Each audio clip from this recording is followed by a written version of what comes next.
thank you to still be there. So I am sorry because I am supposed only to talk, not to play.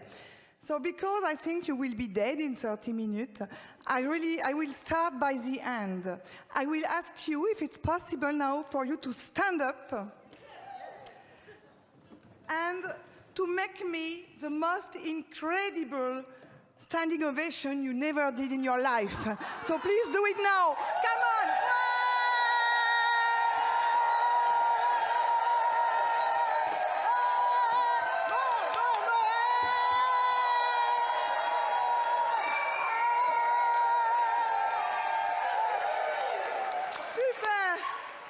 Sit down. You're wonderful. I think I can go home now. Oh, it's perfect. Thank you very much.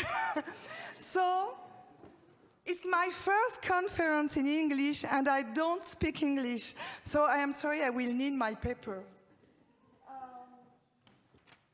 So you understood I am Corinne Cosseron from France, a Parisian anyway, and happily married to a Parisian lawyer. For 30 years old. No, for 30 years.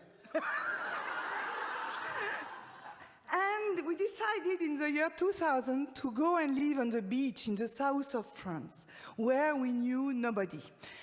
At this time, I was a film director, a producer, a journalist, and I did all this during 10 years. And after 10 years, I decided that it was not really helpful for the humanity to do this. And I decided to resume my psychology studies. So I went back to the university. And when I was in my fourth years of psychology studies, it happens that my first child is born prematurely, only after 6 months of pregnancy. So he was in an incubator. And at this moment, I had the joy to learn that I was expecting his brother, who also wanted to go out. So I had to be hospitalized to save this pregnancy. So at this time, during 6 months, I was in the hospital. I could not take my first baby in my arm, and I was not sure my second baby will live. And during these 6 months, all my family, on 3 generations, decided to die. My grandparents, my parents, my uncle, and even my first cousin committed suicide. And everybody was dying, and I could not even go to the funerals because I was in the hospital. So, of course, my morale was not very good. But as I was a psychology student, I had the reflex to ask for some help, and I asked a psychologist to help me. So I was very lucky because each day in the hospital, this psychologist was coming and she was really helping me. And then it happened that it was the last Saturday or Sunday before Christmas, and nobody could visit me this day because everybody was making his Christmas tree. And also my husband could not come because you won't believe it, but his business partner was also dying. So I was in my room, and it was December, so it was raining, and my lamp bulb died. Also, everybody was dying in this story. So I was in the dark, and I think I was crying more than it was raining. And at this moment, somebody knocked at my hospital door, and the psychologist came to visit me. And I told her, "But what are you doing here on Sunday? You have nothing better to do than to listen to stories like mine." And she was very nice. So she said, "Oh, I was in the neighborhood. I just say hello." And then I realized that I will go out of this bed and I will do her job. I will listen all day long, people telling horrible stories all day long, and I did not want that. And I told her, "So when I will go out, I will do your job. I cannot do that." And then she said, "Ah, but you, it's nothing. Really, the others, it is worse off." And I said, "How is it possible? I mean, I am in a bed, my children maybe won't live, or the family is dying. How can it be worse off than this?" And she said, "No, you, it's not so bad, because you have a sense of humor." And then she gone in the rain, and I stood alone in the room. And I was sadder than before she came, because I thought my only ally was completely crazy. I was not sure that I had humor. What was sure that this week I did not have any more.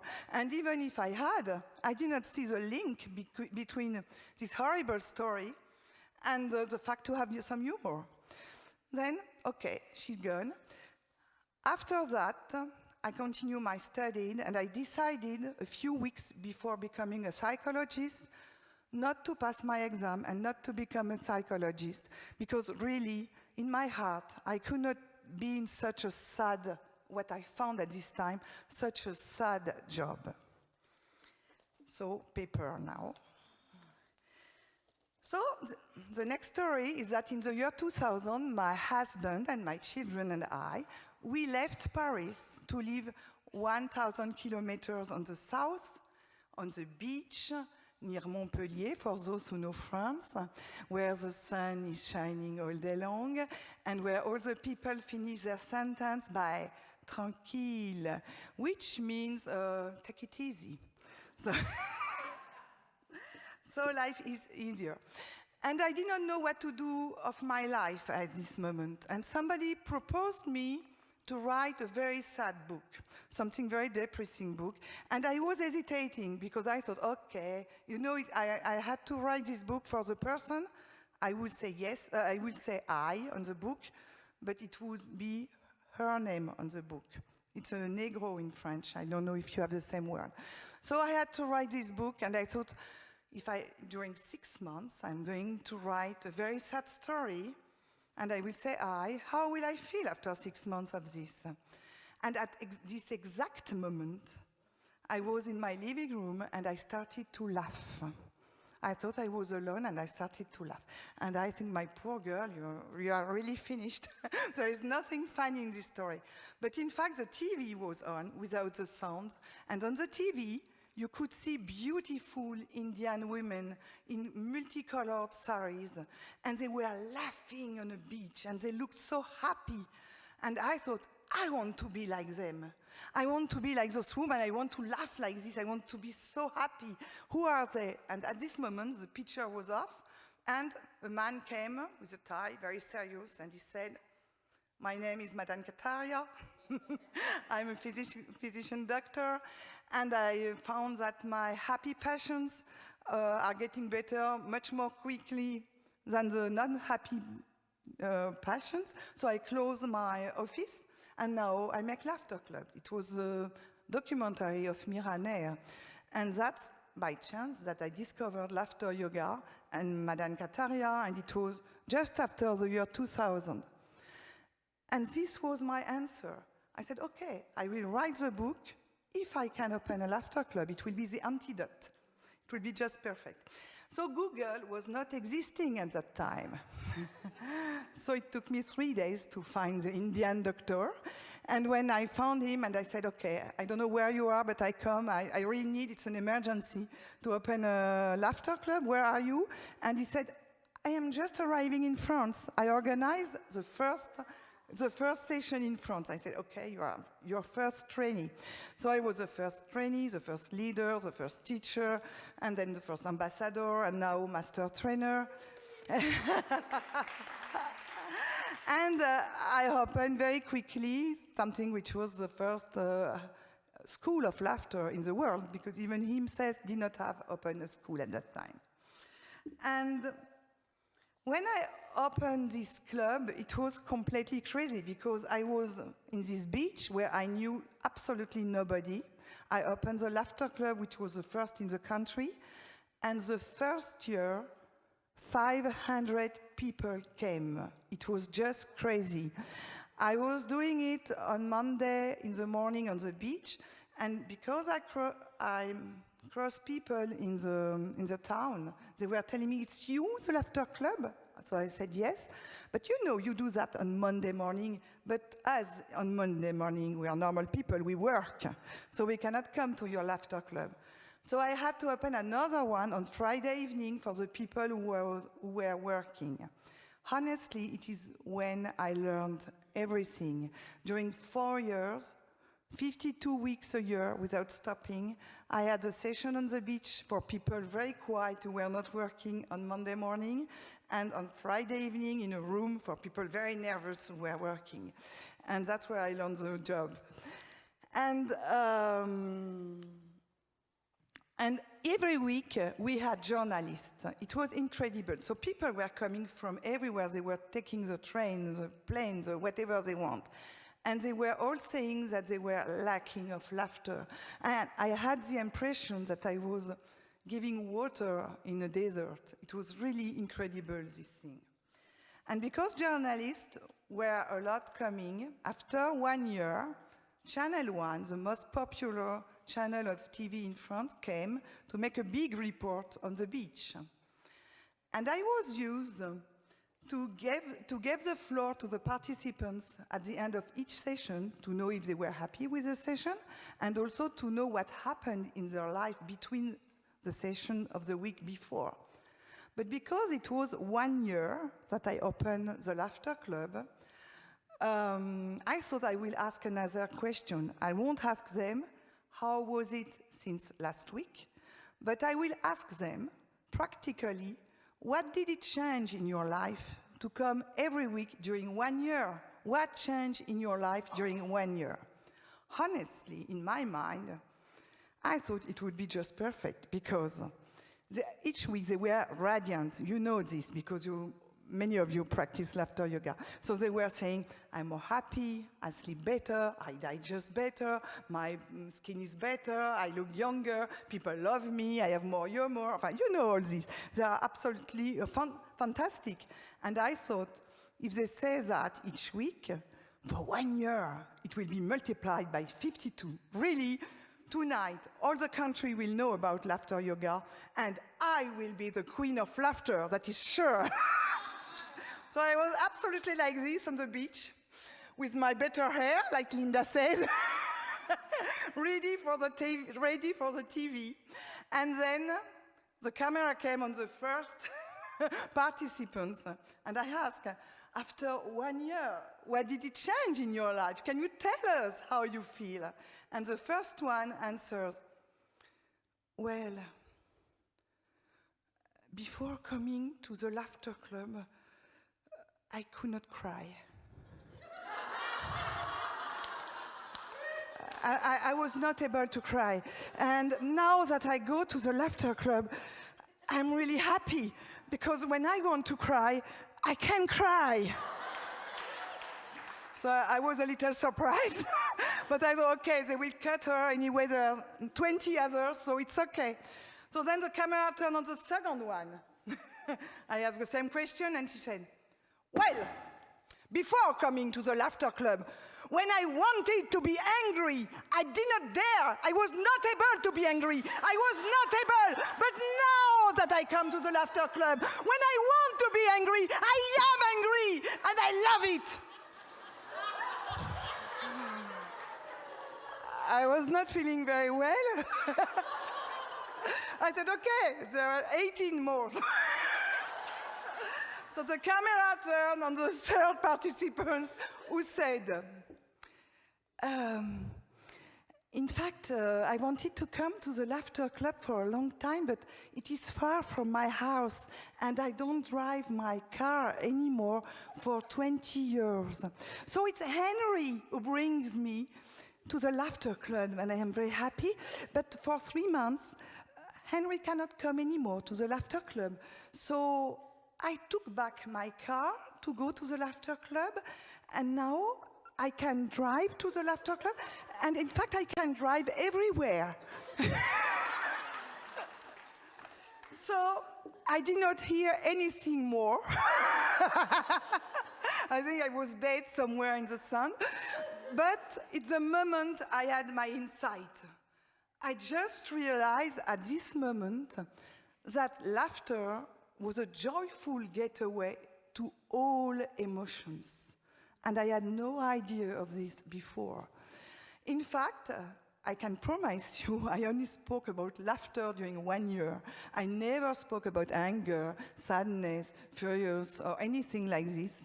And they were all talking about their emotions, but not about their joie de vivre, their inner spirit, their beautifully of life, or anything like that. They were talking about all the other emotions. And then I thought, if we do that without knowing that we are doing this, and we do not even want that, what would it be if we use laughter to really help people to express all their emotions, not just one or two like this, some stress or some tiring, but all their emotions that they cannot manage in the other day. And at this moment, rigologie is born. I look my paper. Well, I said everything. Alors, because I was a journalist in me took over, and I decided to make a world tour of joie de vivre techniques to see if Madame Kataria was the only one who thought it was important to laugh. Maybe some other people in other countries have created other techniques and have thought that it was important to laugh, to be happy, to have humor, and all those things. And I met wonderful people all around the world, and I knew many techniques. And I was coming back on my beach, and I was testing everything in my clubs. And after a while, the people said, okay, you are nice, but we are not going to go all around the world all together, so please teach us what you have learned. And this is a moment I decided to meet Dr. Henry Rubinstein, who is a very famous neurologist in France, and who wrote a major book about laughter, which is Psychosomatics of Laughter. And I came and visit him, and I talked with him, and I told him, I think I am going to open a laughter school. What do you think about that? And he gave me about 100 reasons not to do it, and I had answer to everything. And at the end, he said, okay. And he became the godfather of the school. And together, we decided to find a name to teach the new things I was bringing back, because it was not anymore laughter yoga, but we did not want to call it laughter therapy, because it was very important for us that everybody could use it and that it would not be only therapy. So that's why we created this name, rigologie. So what is rigologie? It comes from a French word, rigolo, which is a childish word. It is a way the children in France say when something is funny. They don't say it's funny, they say it's rigolo. So rigologie, it is a science of what is rigolo, so what is funny, in fact. I go very quickly. Huh? And I then remember the conversation with a psychologist at the hospital. At this time, I did not want to help people in a way who would have been as sad as the harm they have felt. You understood this beautiful English? It means something for you? You sleep? Are you here? I did not want that the medicines would be as painful as everything that had hurt people. So that's why I did not want to be a psychologist. And she has referred me back to my supposed sense of humor, even in the midst of adversity. And suddenly it made sense. I was definitively and finally where I belonged. I always wanted to help people, but not in a sad way. And this was the answer. So what is rigologie today? Rigologie has moved a lot since 2002 when it was created. I put many things in it, and most of them, they are out now. But now it's clear. It's in the adult phase now. And it can be defined like this. I will read it to be sure. Rigologie is a playful yet deep-reaching technique of emotional release. It has nothing to do with laughter now. I will explain later. It is emotional release, based both on 1,000 years old disciplines such as yoga, meditation, there is a lot of techniques of meditation in rigologie, or qigong, and on recent techniques such as laughter yoga, playful sophrology, and positive psychology, all scientifically validated by the latest research in neuroscience. Today, as Jody told you, on 5 continents, thousands of professionals in the medical, social, education, and business sectors practice rigologie, and each day, at least one French company employs a rigologist. So what does rigologie offer, and how is it a further development of laughter yoga? Since laughter is a joyful getaway to all emotions, rigologie offers to work on them all. It offers a unique technique of daily emotional cleansing which generates an emotional release. Rigologie, and it will speak to you because it is what has been said all the day, rigologie allows us to accept our darker self. So we can naturally and fully reconnect with our joie de vivre without forcing it, and especially without forcing ourselves to see everything in a positive light. It is good to have a positive spirit, but it has no sense for me to want absolutely to say that sad things are positive. It takes an acceptance of all that is, no matter what it is. And only that kind of honesty offers to gently reconnect with our innate joie de vivre in a lasting and autonomous manner. Alors, a rigologie session is built exactly like a laughter yoga session, and it ends with laughter meditation. But the goals are not the same. The idea of Madame Kataria is, if your head doesn't want to laugh anymore, take your body to the laughter club, because your body will know how to laugh. So he proposed physical exercise with sounds of laughter, and then we reconnect with our laughter, and we are able to laugh again. The idea of rigologie is different. The idea of rigologie is, if we are not able to free all our emotions, if we keep some inside, sadness or anxiety or anything, it is here. There is no more fluidity in us. And if there is no more fluidity in us, we cannot laugh, in fact. So maybe going to the laughter club will help us a little. We will feel better after the session. But a few days later, we will not feel good again. When I was running a pure laughter yoga club, and I met people in the street who did not come to the club. They were used to tell me, you know, I was really well when I was coming to the club. Now I did not have time, and I don't feel well anymore. I need to come back. I'm sure you heard this also. With rigologie, it's different, because when the people go to rigologie, they learn how to practice daily emotional release. So even if they did not come for a long time, they practice at home because it takes only 3 minutes. I decided that my techniques should not be more than to brush your teeth. You brush your teeth 3 minutes each day, I hope twice. With emotional release, with rigologie, you brush your feelings and your emotions 3 minutes each day. What do I feel? What do I need? And then you make exercise to put your anger out, to put your anxiety out, and you feel well. And it is exactly like when you brush your teeth. When you brush your teeth, you hope that you won't have any caries or any abscesses. But sometimes you have. And when you have, I hope you are not going in the kitchen and doing something yourself. You are going to see a dentist, and the dentist help you. So with rigologie, it is the same. You clean your emotions each day, and if you really feel that you have something difficult for you, then you go to see a psychologist, and the psychologist will help you with this problem. But the good news is that if you practice rigologie, it will be very quick. It will be quicker than if you don't practice it, and after, you will be able again to feel well. So the idea of rigologie is no longer about incorporating laughter back into our life through exercises that stimulate it, and then learning to trigger it naturally, but thanks to the same type of short physical and fun exercise to release all of our emotions: fear, anger, sadness, disgust, shame, but also joy, enthusiasm, pride, admiration.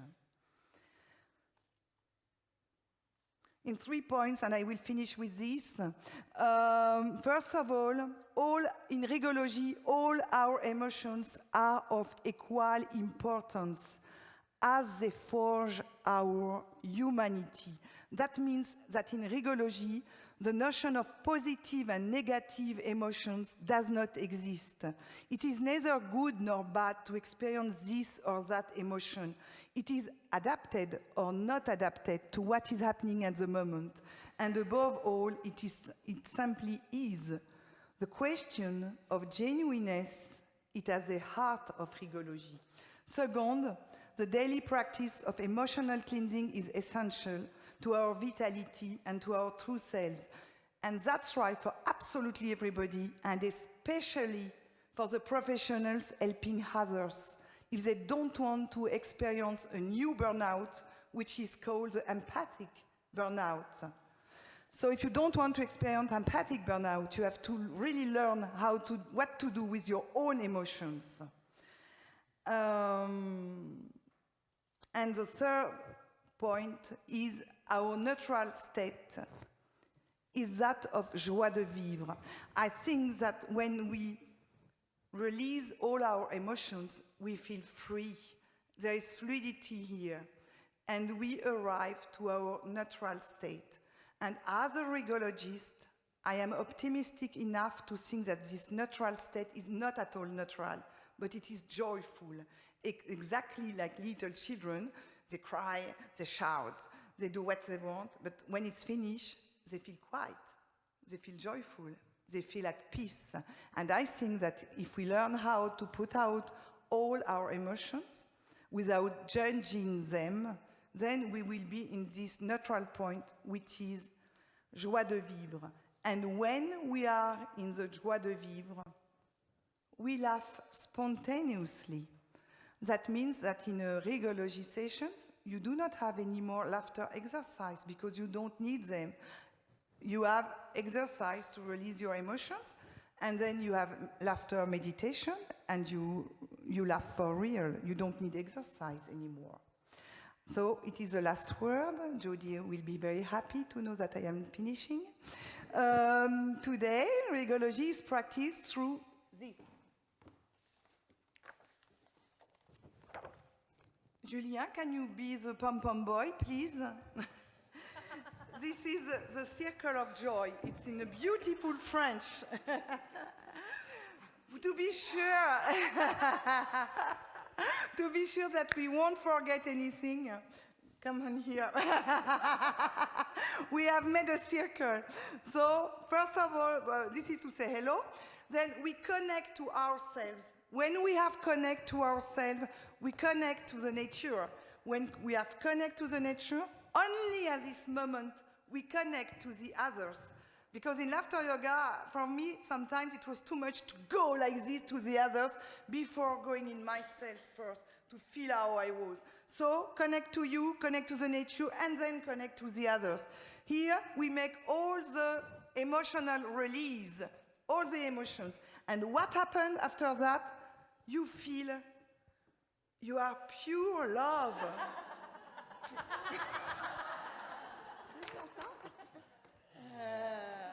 Pure love. You feel only love. So we make love. With clothes. It's a special love. And then we make joy celebration. And joy celebration is all what you know in laughter yoga. We play, we dance, we sing, we play, and we play, and we play again. And then we make laughter meditation, because I love laughter meditation.